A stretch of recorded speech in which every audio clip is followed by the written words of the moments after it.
Hello বন্ধুরা, আমরা এখন দাঁড়িয়ে আছি ব্রহ্মপুত্র নদের একদম গভীরে।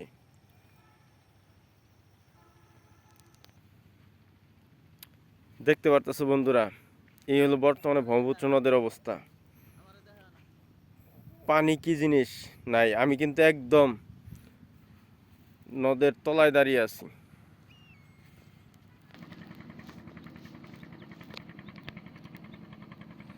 নদীর এখন শুধু নদী থাকার ভিতর ব্রহ্মপুত্র নদের এইটুকুই অংশ বাকি আছে।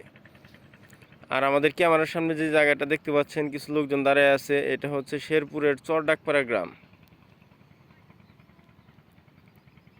আর নদীর নাব্যতা ফেরত আনার জন্য এই জায়গায় খনন করা হচ্ছে, সরকারিভাবে বালু খনন করার জন্য ব্যবস্থা নেওয়া হয়েছে।